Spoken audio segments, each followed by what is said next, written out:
Hello, everyone. Thank you so much for joining. Good afternoon. I can see lots of comments already. Thank you so much. You all are very, very early indeed. So we're starting at exactly 12 o'clock. Our facilitators are in the green room right now as we speak. They're ready and they can't wait to share the amazing session with you all. Once again, thank you very much for joining. This is Talking Talent, the webinar series by Jobberman Nigeria.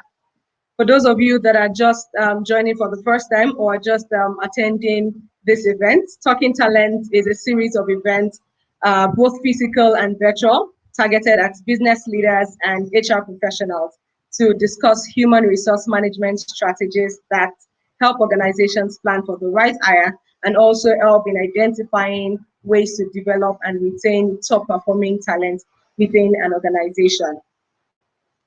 So before now, we've always had this event physically, but due to the pandemic, we started this webinar series, and the outcome of this will determine what we'll be doing moving forward. So thank you very much for joining. Thank you so much for joining early enough as well. All right, before we go further, I'd like to state the house rules for today's event. So first of all, kindly make sure your mics are on mute. This is to ensure that the audio is clear enough for everyone to hear. So the only voices we would like to be hearing is that of the facilitators during their presentations.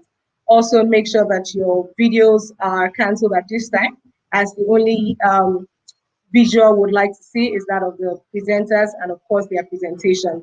And then lastly, should you have any questions, please feel free to use the Ask a Question button to document all your questions, ask all your questions. The moderator would point the facilitators in this direction. And of course, should the facilitators get overwhelmed with these questions, our consultants, the Jobberman consultants are available to answer your questions.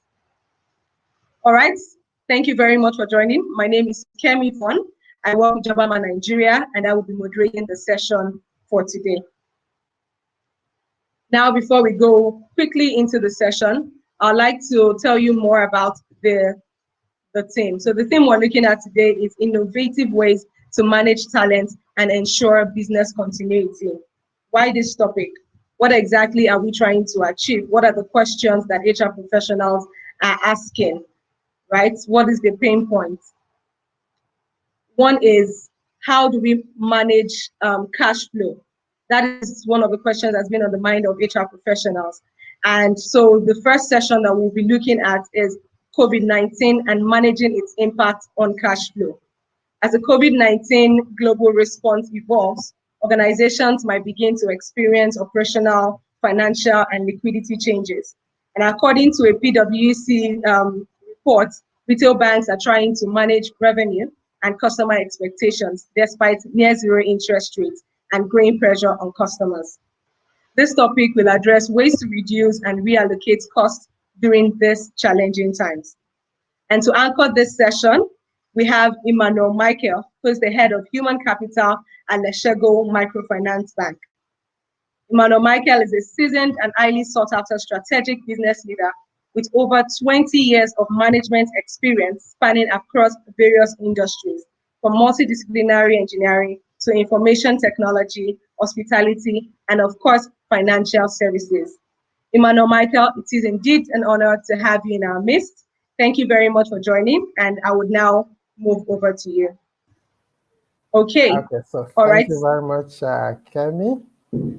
And good afternoon, everyone who is watching us live. Good morning from wherever you are watching. So I will be sharing on COVID-19 and managing its impact on cash flow. So let me just share my screen, and then we can immediately proceed. Okay, so I believe you're all seeing my screen now. So I'll be talking on COVID-19 and managing its impact on cash flow. So my focus will be coming from the HR angle. As HR managers, what do we need to do to manage cash flow for our business? How do we contribute in ensuring that we're able to manage the cash flow for our business. So Kemi has already shared my profile. So for those of you who have questions as we go along, please type them. There's a Q&A button, which you can use to type in your question. And then if I'm not able to take all the questions and you need to keep in touch, my social media handles are showing up on the screen. Please reach out and then we can continue the conversation from there. So let's begin. Businesses can only achieve their goals when they have sufficient capital. And this capital includes either human, material, or finance. We've also seen that without cash flows, business begin to die. So we've noticed that several businesses that are not successful, that have failed today, basically or majorly is as a result of lack of cash flow. When no money is coming in and you keep spending, you get to a point where you spend all the money, and at the end of the day, because you spent all the money and there's no more money for you to use to carry out the business will definitely go out of existence. And this therefore tells us that cash is king. So in everything we do, cash is king. As HR practitioners and professionals, how can we help our businesses to ensure that this cash that is king in ensuring that our businesses continue to thrive, continue to flow in? And so there are so many things that we can do with regard to helping our business. So the challenge now before HR professionals in terms of cost optimization is to answer the question, how do we determine what to keep? And how do we determine what to let go? Okay, so in summary, what we're talking about is how do you allocate and reallocate existing resources to save cost. If we're not able to do this, then it becomes difficult for the organization to drive, especially during this COVID period and even after post-COVID, because as we know it, the way business is run, the way we operate today, pre-COVID-19, is actually going to change. Things are changing. Organizations are beginning to discuss how do we reallocate spaces because we want to maintain social distancing. And so this is a big challenge that HR professionals and HR leaders are expected to contribute in helping the organization resolve the question on how to optimize costs during this particular period and ensure that cash continue to flow in. So there is a framework that I'm going to share with us, which was developed by Gartner.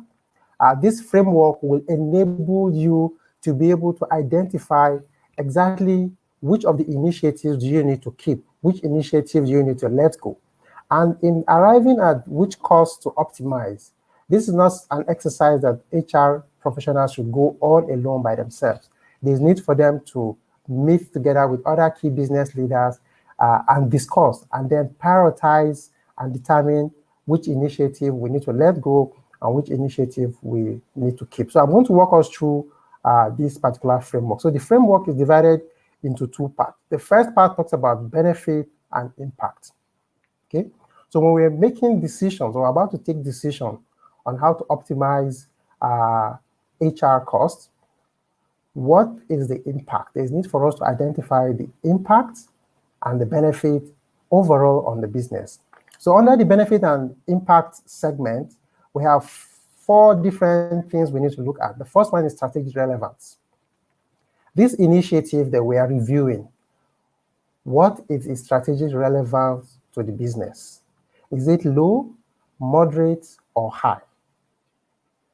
And then the other thing we also need to look at in terms of cost savings and productivity gain. So if you decide to take away a particular initiative or a particular benefit, how much are you going to save? So the focus here should be looking at what 20%, what area, in terms of the initiative, what 20% of this initiative do you need to tweak so that you can gain at least up to 80% benefit. So the 20-80 rule, you need to put that into practice in this particular exercise. So what exactly do we want to save, okay? How much are we going to save from this particular initiative if I decide to tweak it? And then also, what is its business impact? Is this going to have a positive impact on the business, okay? Or is it going to have a negative impact on the business? Or even if you take it away, there will be no impact at all. So in terms of cash flow, cash will still be spent, or are you going to Is it going to help increase revenue? Is it going to help reduce the cost? Then the other thing you also need to look at as we analyze the initiatives that we want to optimize costs on is the impact on employee experience. How does it impact employee experience? Is it going to improve employee experience? Is it going to negatively impact employee experience? Or will it have no impact at all with regards to employee experience? So these four key things are critical when we are analyzing and trying to take a decision or make a decision on how to optimize our HR costs and on different initiatives to enable the business manage its cash. The next thing we also need to look at on the initiatives, how much time, how much investment do we require? Okay, if you look at today, there is need for us to invest in safety. If the workplace is not safe, bringing the people to the workplace becomes a bigger challenge. And so if you bring them in and the workplace is not safe, it means that the business is going to spend more money. So how much do we need to invest to ensure that the place is safe? And in addition from being safe, we're also able to generate the right revenue to keep the business going. So there is need to look at the investment that is required. Do you need high investment, moderate, or no investment at all to be able to deploy an initiative that will help the business save cost and increase revenue? How much time do you require to do this?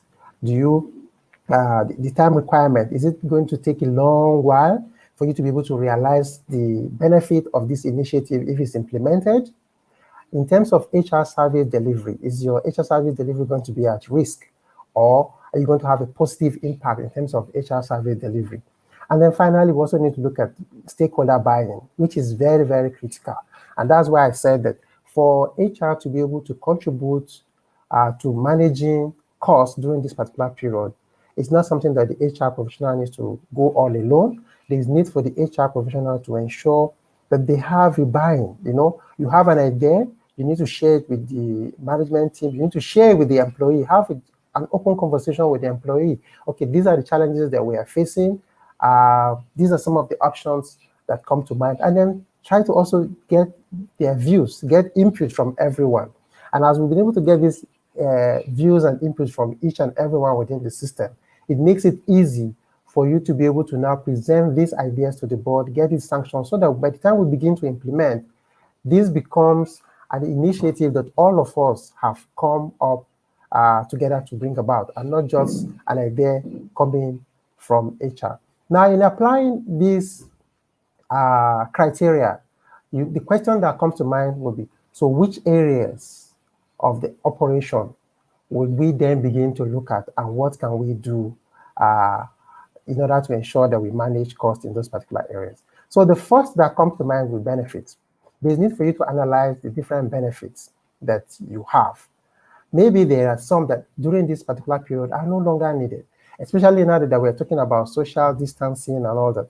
It could be that you have a benefit for paying maybe gym membership. So people go to the gym, you know, to be able to work out. As a result of the policy on social or physical distancing, most people might not want to go to gym. So you might want to look at this and say, okay, if people are no longer going to gym, what can we do to this particular benefit? Is this something that we can take away, or do we need to reduce it? Because what will then happen is that people will have to be doing exercises at their homes and not necessarily going to a particular club. And then several other benefits. Say, for instance, during this particular period, people are no longer, not everybody will be working, okay? So some are actually at home, and it's not possible to get them to work while at home.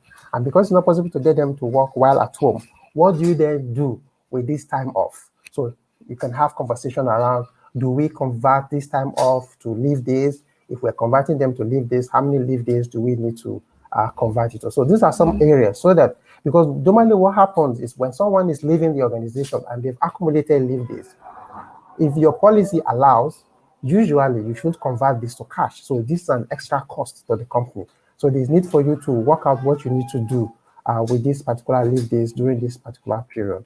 Then training.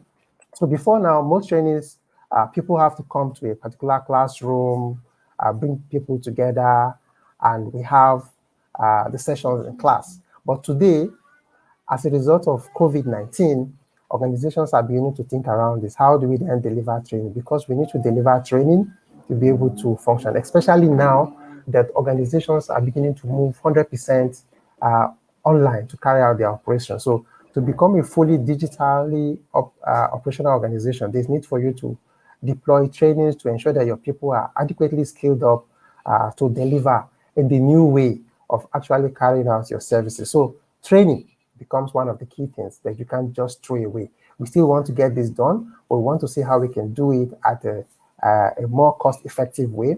So you may want to now start thinking about deploying online training tools. There are online training tools that you can deploy. Say you use Zoom or what we are currently using, the technology we are using for this particular session. So these are some of the things you might want to take. There are some of them that are from free, and then you can get them deployed at next to nothing, or pay a small minimal amount of money to get enough people to attend the class. Then your recruitment. How do you do your recruitment before now? You now need to analyze and see, are there ways we can reduce the cost with regard to recruitment? Maybe when you interview people from out of your state or location where the business operates, usually you fly them in. It means that that cost will now have to go off. You now need to find a way to use technology to get the recruitment done, recruitment exercise done, the interviews done online, assessments done online. You don't need to bring people together to rent a large hall and then you carry out the assessment. So you can do this assessment online, get them done faster and get them done at a cheaper rate. Then the other thing that we also need to look at is in terms of headcount. Today, because business is now moving from 100% from physical to online, it means that some roles might no longer be relevant.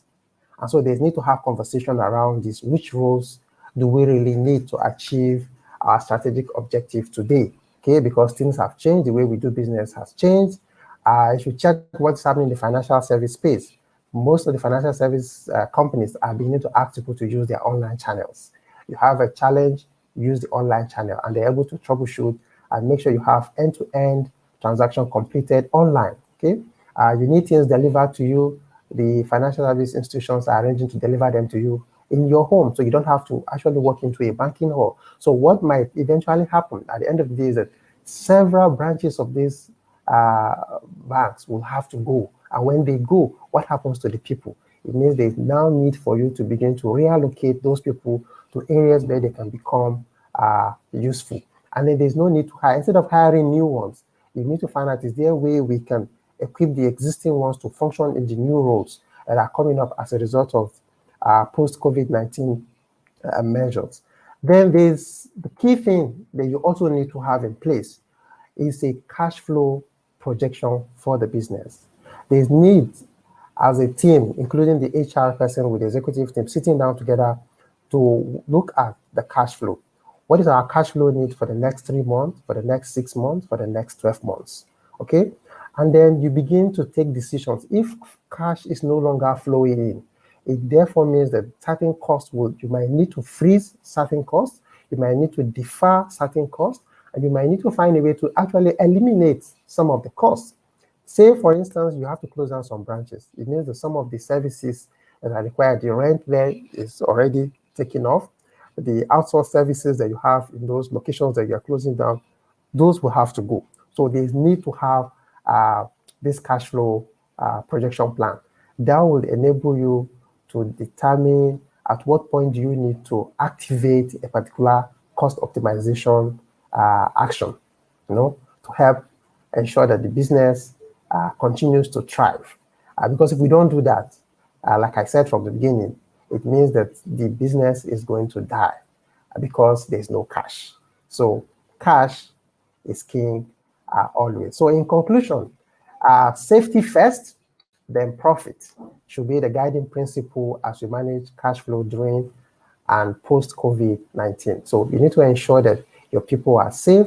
Then we think about what do we then do? How do we grow the business? How do we make more money? So in a nutshell, this for me are just a few points. I'll be standing by to take your questions to answer maybe specific. So if you have a specific question on what do you need to do in a particular area, then we can address that. But the framework that I've shared is a very simple framework that will help you to be able to prioritize what you need to optimize, what initiative you need to optimize to ensure that your business continue to remain a going concern and not one that will just fizzle out and die with the post-COVID pandemic. Thank you very much. And like I said, if you have questions, please feel free to drop them in the Q&A box, and also feel free to reach out to me on my social media handles, which are showing on your screen. Thank you.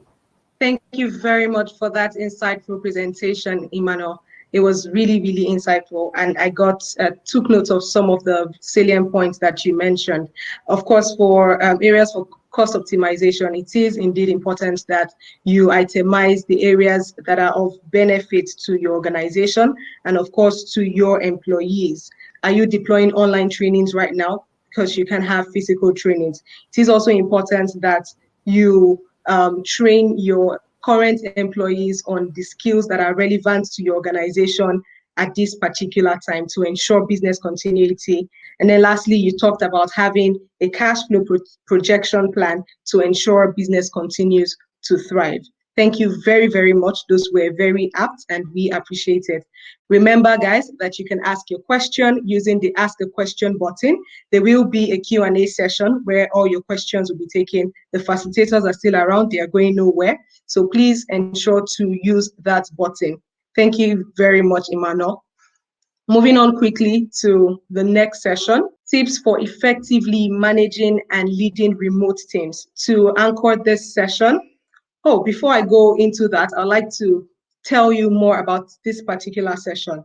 So just as Emmanuel Michael rightly pointed out, one of the things he mentioned is employees being prioritized. And so people are also very, very important to business continuity.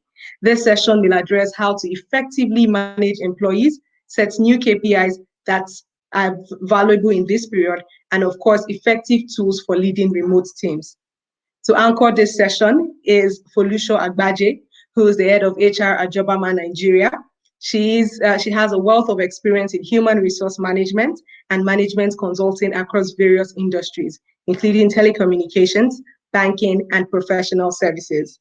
Foluso Agbaje has done an excellent work managing the Jobberman team during this pandemic. As I speak to you right now, I'm in my home, and this webinar is going smoothly so far. This is because Foluso has done a good job in ensuring that the team are well equipped with the resources and the tools that they need to get their work done. Over to you, Foluso. Thank you, Kevin. Hi, everyone. Thank you for joining our webinar today.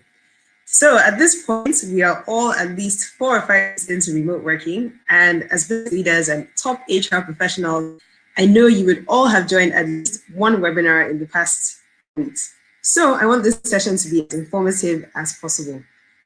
Before coronavirus, a lot of organizations said remote working could absolutely not happen in their organizations. But now we know fully well that it can. The pandemic has forced all organizations to explore remote working, and as we slowly ease back into working in the physical space, the organizations that have effectively managed remote teams are the ones that have come out on top.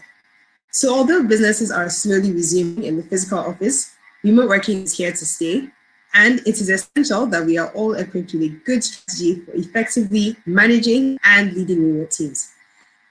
So a big challenge for managing teams for many organizations remotely is that managers often ask themselves how they can ensure that their teams stay productive. So I'm going to divide my session today into 3 core elements of effective remote management that form the acronym of CAN, C-A-N.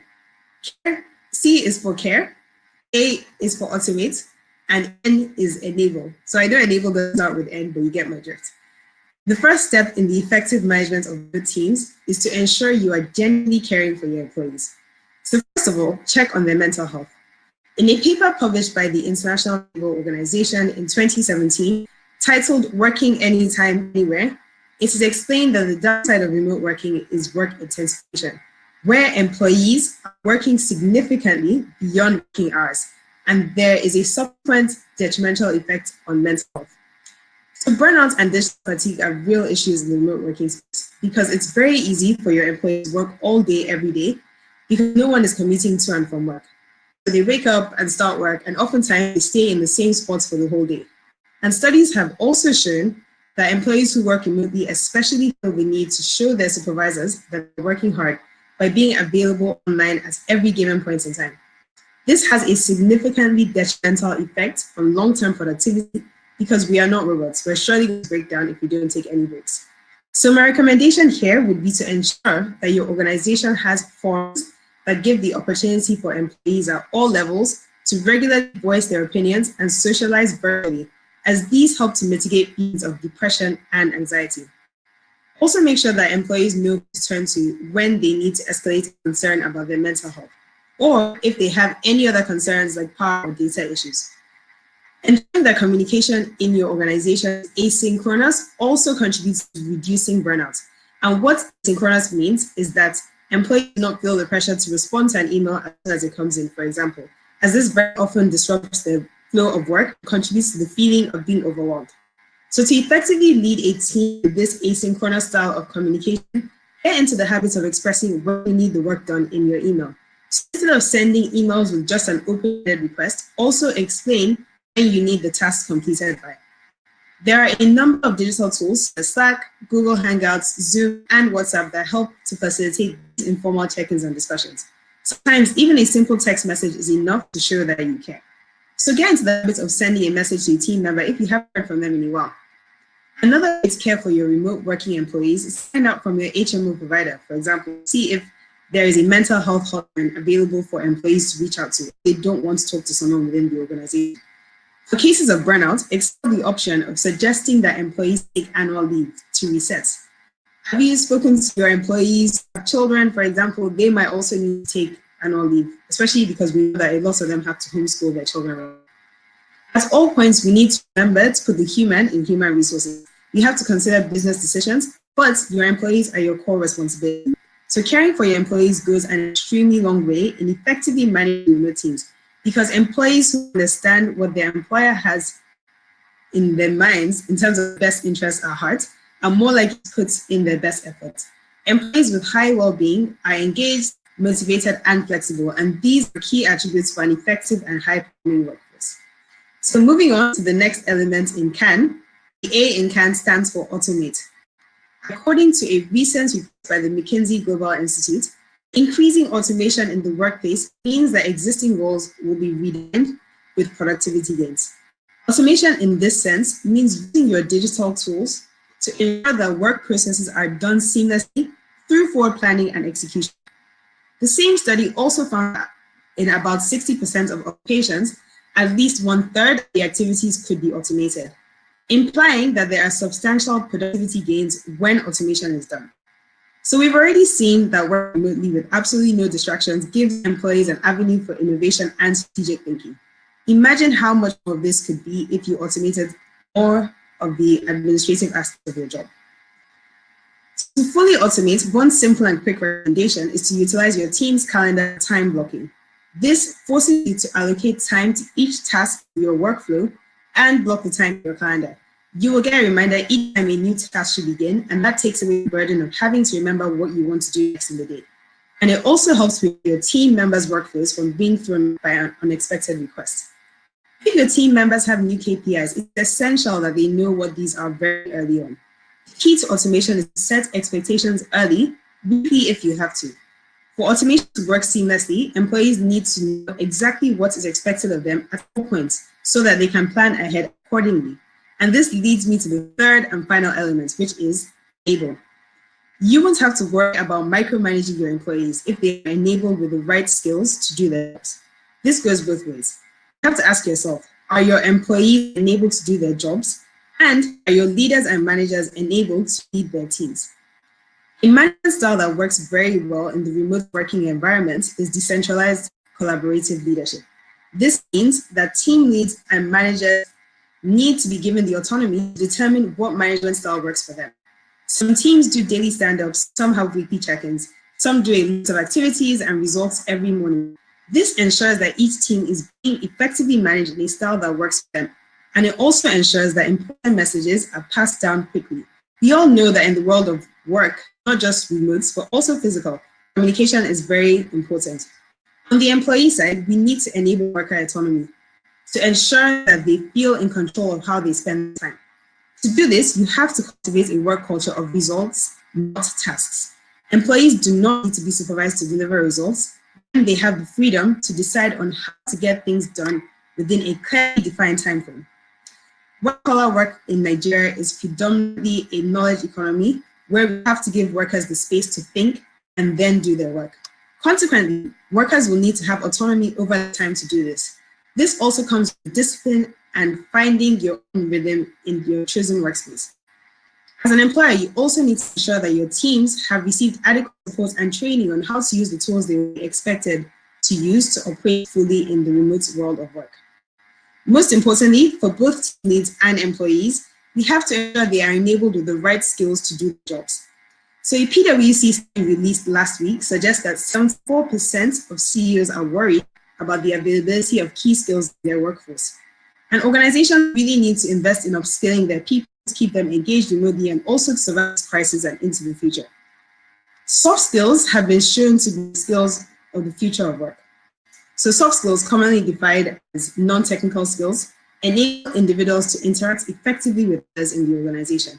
And examples of soft skills are skills like personal development, emotional intelligence, time management, flexibility, and critical thinking. As an employer, you have to ask yourself, are you upskilling your employees with the necessary soft skills for the organization and enabling for the future of work? Training is expensive, yes, but are you thinking of innovative and non-traditional ways to educate your workforce? So an example I will give of this is at Jobberman, we have weekly learning sessions where a different employee informally shares insights on key areas, and this helps to upskill our whole organization at no additional cost. So this is a good time to mention that Jobberman is running a completely free 8-week soft skills curriculum, so your employees can take advantage of this. We start the classes on Monday, so we still have the whole 8 weeks, and you can still register to participate. That brings me to the end of my session. So in conclusion, the most effective way to manage remote teams is to ensure that you create avenues to show you genuinely care, automate as many of your work processes as possible, and enable your employees to put their best foot forward.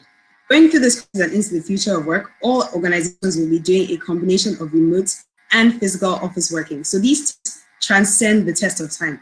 It will not be easy and will require a significant paradigm shift, but I sincerely believe that the best organizations will be those that ensure they can manage teams seamlessly, both in physical and remote working.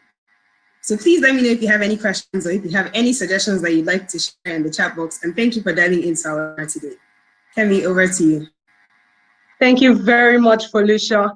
One thing you said that I held on to like this was, remember to put human in human resources. This period is a very overwhelming period for everyone, and it can get really, exhausting. And you're just concerned about achieving business goals, achieving business, ensuring business continuity. But you need to remember one thing, that people are the ones to ensure that this is done and done well. So you need to ensure that you're productive as much as you can. And thank you very much for sharing with us the CAN, C-A-N. So care, check on your team's mental health. They're likely to burn out this period. Put processes in place to ensure they maintain a balance. That is your work as a human resource specialist. Also, automate, right? Set expectations early for employees to plan accordingly. This is how you get the best out of them. And then lastly, she talked about enable. Team leads need to be given the autonomy to manage their team with the style that works best for them. So for you as an HR professional, you have to ensure that your team is a result-driven team to achieve all of this. Thank you very much, Foluso, once again. Before I go on, I'd like to ask a question. And my question is, are we meeting your expectations so far? If your answer is yes, kindly say something nice in the comment section. This will help us know that we're doing good so far, and then also continue. We'd like to know if we're meeting your expectations so far. Apologies about the network. This is typical in Nigeria, but of course, I'm sure that it will get better with time. All right. Can I hear this is good so far?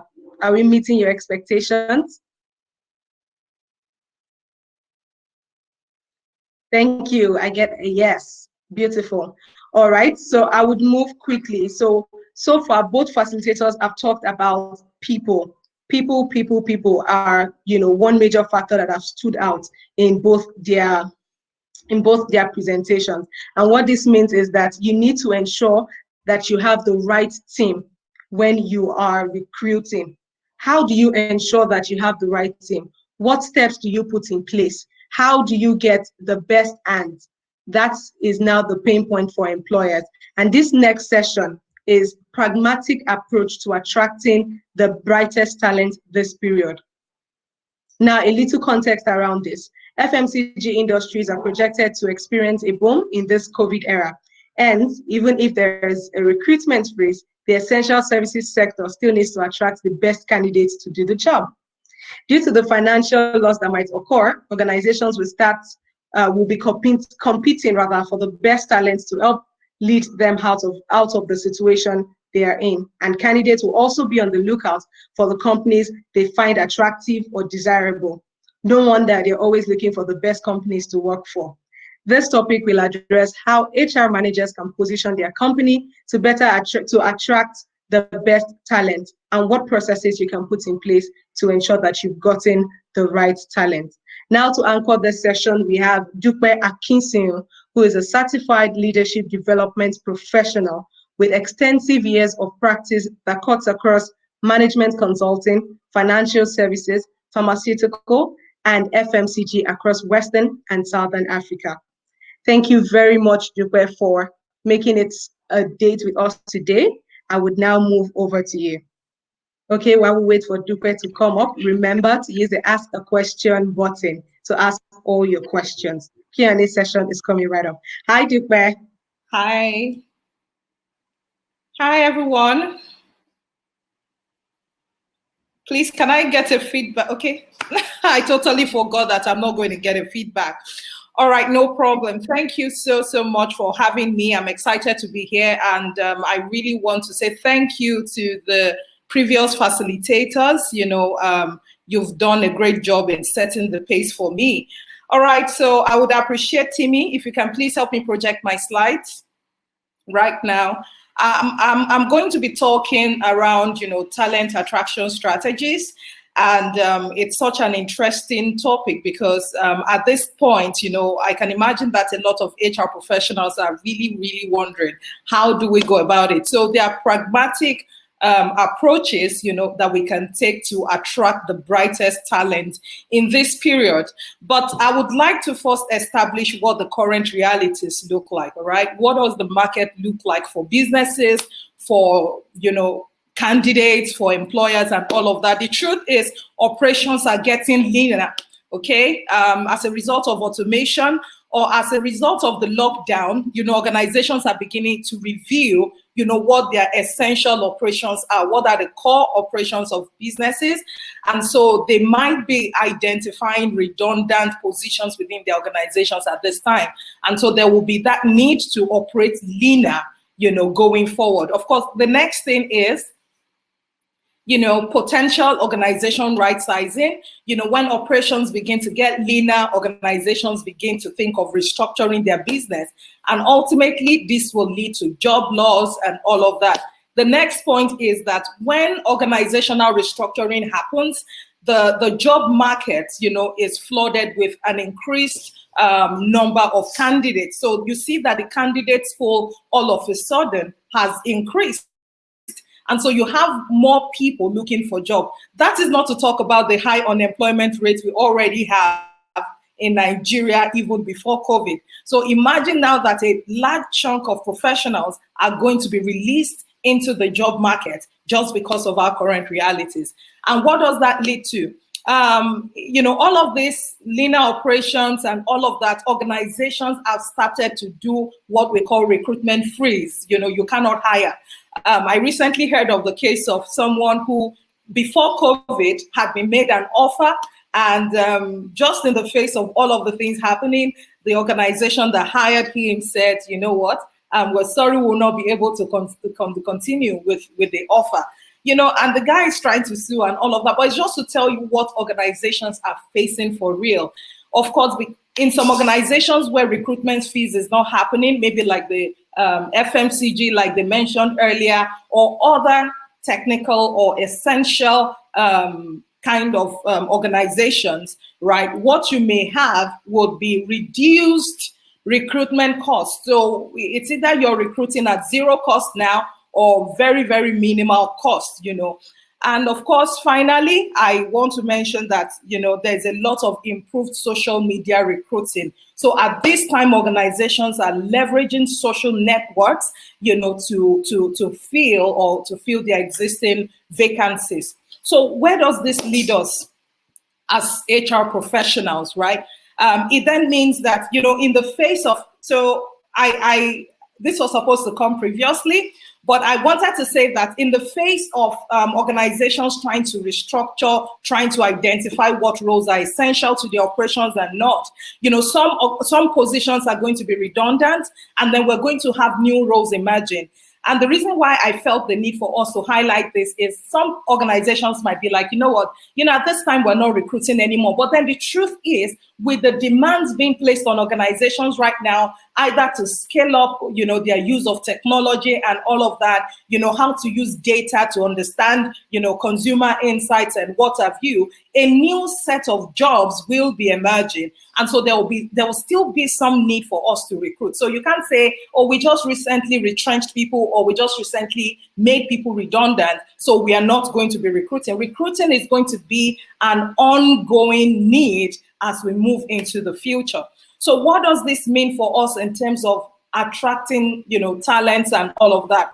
So I want us to recognize as HR professionals that we do have two sources of talent. You can attract your talent internally, or you can source for talent externally, all right? So at this time, I can imagine that there will be a lot of focus on internal sourcing. However, if your organization does not have the capabilities or internal capabilities to meet the demand of the future of your organization, where your organization is going at this time, right, there will be need for you to begin to source for candidates externally. And also, looking at internal sourcing, a lot of organizations do that because it's a cheaper alternative. You're going to be leveraging existing talent, which to an extent is very true and very cost effective. Like Michael shared with us earlier, to think of cost optimization strategies. So internal sourcing may be an option, but you know what? That you have an internal pool of candidates does not necessarily mean that you have the best pool of candidates to handle your job at every given point in time. So you cannot just focus on one source of talent, and then ignore the other. You've got to consider both internal and external sourcing strategies for attracting talent. So I'm talking about, in-sourcing is going to be the first thing I'm going to be talking about. And what are those things that will help us as organizations to meet the increasing need of bright talents within our organization? You will agree with me that the future we're looking at is more competitive than ever in terms of employer value proposition. Now, it's a game of who can treat employees the best. Because when we talk about the bright talents, trust me, we're not talking about people who don't have options. We're talking about people you're putting all your hands on deck, to retain as much as possible. So driving talent retention through increased employer value proposition is one way you can drive internal sourcing. What that's going to do for you is it's going to ensure you're not losing your talents to external, to competitors. Of course, deploying meaningful employee engagement initiatives will be very useful. This is the time for you as an organization to begin to feel the pulse of your people, right? Begin to ask questions as to knowing what it is you need to do to keep them engaged at this time, right? There's a lot of pressure on everyone, and it would be unfair to think that this pressure is only on the employers, right? The employees are also feeling their own pressure psychologically, emotionally, financially, and in different ways. So it's crucial for us to pay attention to deploying meaningful. And I say meaningful because what an organization might think is relevant for employees may not necessarily be relevant. So we need to deploy data-driven employee engagement initiatives. It means doing employee pulse surveys, getting feedback from people on what they think you can do differently to keep them engaged. And of course, at this time, we need to begin to review our policies, right? HR policies need to have a new face and look, right? I remember one time I was supposed to join a particular organization. I did join them actually. So so I joined this organization, and then we were to acquire another organization, you know, a financial services organization, were to acquire them. And then I was going through their policies. It felt like as if I was reading a funeral program, because you know, just the mood around the policies were just sad. The kind of colors they expected employees to wear, you know, are the very gloomy colors, right? This is the time you need to boost, you know, your policies. You need to review your policies and make sure they're employee friendly. What do I mean? Okay, so I'll give you an example, for instance, right? We talk about the fact that employees cannot, you know, in some organizations cannot have side hustles, right? Because of conflicts of interest.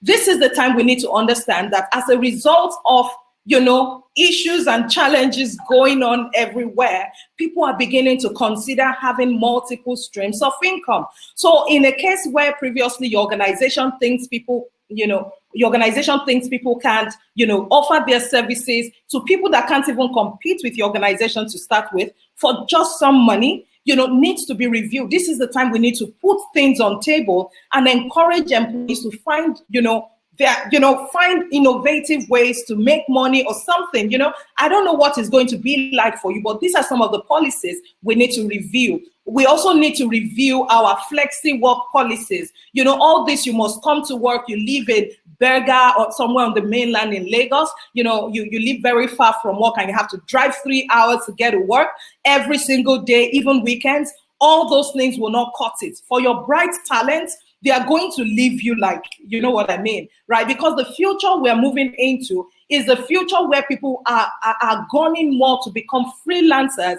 you know, than being tied down. So if you must keep your best hands, you need to step up your employer branding game. Now, the reason why this is so crucial is not just because I'm thinking that as organizations, we should only look within, like I mentioned earlier. Your greatest ambassadors, your greatest recruiters are going to be your employees. If your employees do not think well of your organization, if they don't think well of your employer value proposition, then your brand out there is not going to sell. You're not going to attract the right people at all. So this is the time for you to pay attention to how you're treating your current employees. And then that will take me to external sourcing, right? This is the time we need to begin to consider initiatives such as employee referral schemes, right? Begin to put policies in place to encourage your current employees to attract their friends and, you know, whoever they think, you know, will be a right fit for your culture and then for the job you're recruiting for, right? Why is this important, right? Your employees currently know your modus operandi. They know how you work. They know what you like. They know people that can kind of thrive within your organization. And so they have that fair picture. So this is the time for you to consider, you know, things like this.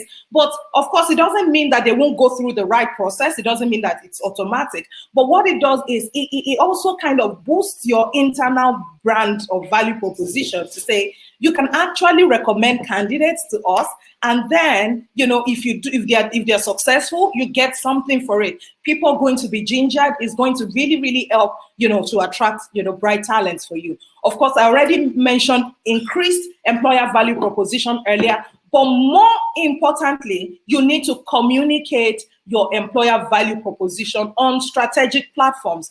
You know, it's like, you know, you're doing so well. You know how, you know, some of our colleagues say things like, my work will speak for me. No, your organization cannot speak for you in itself. You need to tell your story. You know, I tell people, you know, storytelling is one of the biggest game changers, you know, at this time, because it's authentic, it's very, very real and relatable. And so people want to hear your stories. How are you treating your people? What are you doing differently that stands stands you out in the industry. People want to know and people care to know. This is the time where a going concern of a company is not just measured by the currency in their books, it's not just measured by the account balance that they have, but it's measured by their social capital, the volume of goodwill that they have out there. If you're not communicating your EVP well, people are not going to be attracted to you. Of course, this is the time for you to have things, initiatives like employee brand ambassador programs and targeted sourcing. Now, talking about targeted sourcing, I mean the fact that, you know, you have maybe specific skill sets you're looking to attract. Maybe these are scarce skill sets and all. You need to find a way to position yourself strategically, whether through partnerships with institutions or with organizations like Jobberman that have a robust database. You know, this is the time to partner and have a shorter time to recruit, you know, on your recruitment needs. Now, to further help you to attract, you know, bright talent at this time, I mean, you can imagine already that if you put a vacancy out there, much more than you did have overwhelming responses in the past, you know, the responses are just going to go off the charts, right? At this time. Why? Because we now have an increased candidate pool. So technology-driven recruitment is the future. This is not the time where you are going to, you know, say, I'm going to open my email. Okay, standing by. I think we just lost Modupe briefly. She would be joining us shortly. While we wait for Modupe to come back, she was just talking about ways using technology to attract the best candidates at this time. There are, of course, technological ways there now that you can use to attract or ensure that you have the best. And so she was just emphasizing on the fact that once you have a good attraction plan in place, you're definitely going to have a large pool of users. And imagine you putting out a vacancy and everyone is, you know, applying to this job. How do you ensure that you have the right pick? How do you ensure that the people that are applying for these jobs have the right skills that you're looking for? She made mention of Jobberman earlier, and I would say more around what kind of products we have or what kind of recruitment solutions that we have to ensure that HR professionals like yourselves do get the right products, the right talent rather. Thank you very much for putting that on screen. Yes, it is a Jobberman skills assessment product. It is an online-based assessment designed to make processes easier on employers and candidates, thereby leading to great recruitment experience for all. So if you're looking for, say, for example, a sales, if you're looking for a sales specialist, of course, you have some skills, certain skills that you're expecting this specialist as or possesses, right? With this product or with this assessment, you're able to test candidates, based on the skills that they have. It's a skills inclined test. So coming up next is my colleague. His name is Rashid Omotayo. Rashid Omotayo is on the customer experience team of Jobberman Nigeria. He would be doing a demo of how this Jobberman skills assessment works. And then after this demo, we will be taking the questions from each of our participants. It will be time for the Q&A session. So quickly, I would now hand over to my colleague Rashid as he takes us on a step-by-step analysis of how to use the skills assessment product. Over to you, Rashid. Thank you, Kemi. Hello, everyone. My name is Rashid Omotayo, Operations and Experience Analyst here at Jobberman. So I'll be running a quick demo on how to use the Jobberman assessment catalog. Now, log in. Now, typically for some particular positions, when you post a job on our platform, you tend to receive a lot of applications for the role. For example, let's say an engineer role, for example, you can get like 100 applications, 200 applications. Now, it will be incredibly stressful to go through every single one of these applications. At the same time, we have applicants that apply for positions they are not remotely qualified for, or they don't have the right core competencies or job knowledge. But with the Jobberman assessment product, you can actually shortlist these candidates based on their required job knowledge, by making sure that every single candidate applying for the job are also taking the assessment. Now, one of the key advantage of doing this is that you'll be able to use a single assessment for every single applicant applying for the position. That means you have an objective way of assessing these candidates. So you're not using a particular mode of assessment for one candidate and using another one for the other candidates. There is a single test for every single candidate applying for the position. Also, we have a skills assessment catalog across different categories of job positions. So you're not using the same assessment for an accountant, for an HR manager, or for an assistant engineer, or a marketing or communication expert. For example, this is for a case of an accounting personnel. We have a different assessment for an account officer, different from that of a risk manager, and different experience level too. So I can actually measure their competencies at the right level. Now I'm going to run using an example, which one of the jobs here. Also, another key advantage of using the assessment product is you have the ATS system to help you with shortlisting after the candidates use the assessment during the application. That means you're no longer having just reports of assessment. You also have an ATS to help you to shortlist candidates based on their scores and relevant key criteria that you need to use. So I'm going to use an example to illustrate how this can help you during your recruitment process. Okay, so this is an example of a job with assessment. As you can see, you have assessment active on the job now. So by default, this current position have 318 applications. Now, with the help of the assessments, you can actually see the result of candidates assessment testing. Here you have about 58 people with beginner results, 150 people with intermediate results. Now you can decide, okay, I just want to view the people that have proficient level of. Okay, so from this, here you have all the 218 applications. You can sort using the Jobberman ATS, and it's okay, I want to select just the experts. Click on apply. And at a single glance, you can view all the 7 candidates that have up to expert level score in the assessment. Also, we are not getting a generic assessment result for every single candidate. You're getting a specific result for all the candidates. Now, I can click here to get a report for this particular candidate, as case may be, or any other candidates. Another important feature is you can also sort the results by the specific score.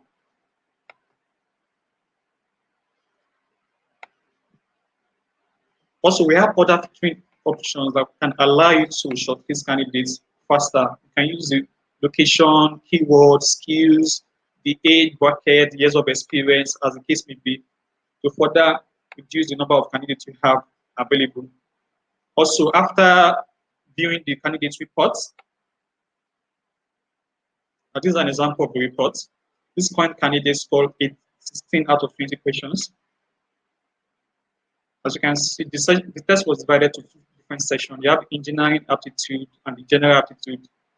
And the candidate scored 12 out of 15. You also have different difficulty level for the test.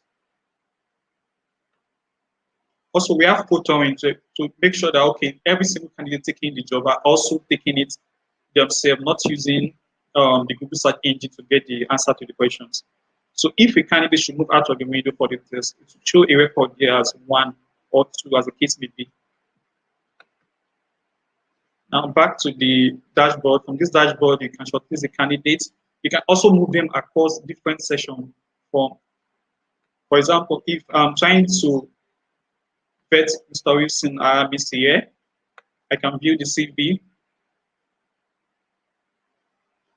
view the assessment, and then move the candidate to a different section after viewing. I can say, okay, I'm moving this candidate to shortlisted. Now, from the shortlisted section, you can see the candidates now. You can send an email to the candidate to invite the candidate for an interview, a virtual interview, as the case may be. So with the use of the assessment, you can significantly reduce the time you spend hiring candidates or vetting applications. So rather than going to 316 candidates, you can use the assessment product to shortlist candidates that have the required knowledge, the required job knowledge for that particular job. I'll be available if you have any questions.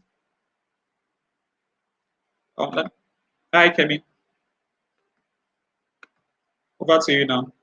Thank you very much, Rashid, for that very short and apt presentation. I do hope that you all enjoyed that brief demo. And if you have further questions, you can drop them in the comment section or ask a question button. And of course, feel free to ask for a call from our consultants. Would love to tell you more about how the Jobberman Skills Assessment product works and how it can help you in attracting, of course, or ensuring that you have the best talent in your organization, especially at this time when you want to ensure business continuity, even with the pandemic. All right, it is now time for Q&A. I was just looking at the Q&A section and I see that our facilitators, of course, have been super amazing. They've been answering some of the questions that have been asked. So the first one is, what is your thoughts about outsourcing and the best approach to manage outsourcing of key critical areas of our teams at this time? Foluso has done an amazing job in answering that question. So please, you can all check, everyone has access to this question and answers section. So you can also go there yourselves to read the questions and the responses, the feedback that the facilitators have shared. I will now go on to ask some of the questions that haven't been asked or that haven't been answered. Okay. All right. I think all the questions have been asked. So I will just bring Modupe back on screen to do a short conclusion of our presentation earlier. And should we have any other questions, please feel free to ask Modupe, as she'll be joining me right about now. Okay, while I wait for Modupe to join me, thank you very much. I see a beautiful comment to our facilitators there. It says, fantastic facilitators, good time managers, of course, and Emmanuel Michael, thank you. Yes, indeed, our facilitators kept to time. You can see we said 1 hour plus, and this is 1 hour, 4 minutes. So if there are no other questions, we would say this has been an amazing session. We appreciate you for joining. Like I said, our consultants are available. They are available to answer more questions or give you more information about how you can attract and retain your talent at this time. How do you get the top talent in your organization? For every recruitment solution that you need, feel free to log on to www.jobberman.com to get more information and how to improve your recruitment processes in your organization. Oh, there's a question here from Gabriel. How do you manage your team's performance during remote working conditions? This question is for Foluso or Modupe. Either of you can speak to this. Foluso is here. Okay. Okay, Foluso. Yeah. Hi, Foluso. Did you get the question or would you like me to repeat it? Oh, can you repeat it, please? I didn't hear. Okay. How do you manage your team's performance during remote working conditions? So I think probably I would look at that using maybe 2 steps. So the first one would be to define their KPIs. Sometimes that might have changed based on the remote setting. So now that we've moved from physical work to work remotely because of COVID, for some teams, KPIs might have changed, and you have to be upfront with communicating that with the teams involved or the person involved. And I would recommend doing a collaborative style with the goal setting in that KPI setting conversation so that the person involved and the team involved also knows what the KPIs are. That's the first step.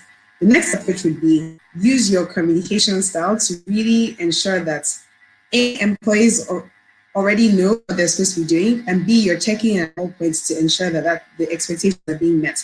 So you can decide for you. It could be a daily check-in, it could be a weekly check-in, it could be a bi-weekly check-in. But you need to communicate upfront, and you need to also make sure that your employees know what the expectations are throughout that period. I hope that answers the question, Eva. Thank you very much, Felicia. Before you go, there's one last question. And this one says, for global teams, I would like you to discuss time zones as a factor for productivity. That's a good one. So exactly. So at Jobberman, we have flexi hours to start with. So not everybody works the same hours. As long as you're working eight hours in the day, you can do hours work for you. So for example, some people do 8 to 4, some people do 9:30 to 5:30. So we're very used to having to factor in those differences in our meeting schedules. However, if you have like completely different time schedules, so for example, somebody in Asia working with somebody in Nigeria, you have to try and factor in the time period that works for everybody's communication. That could be between 3 and 5 p.m., for example.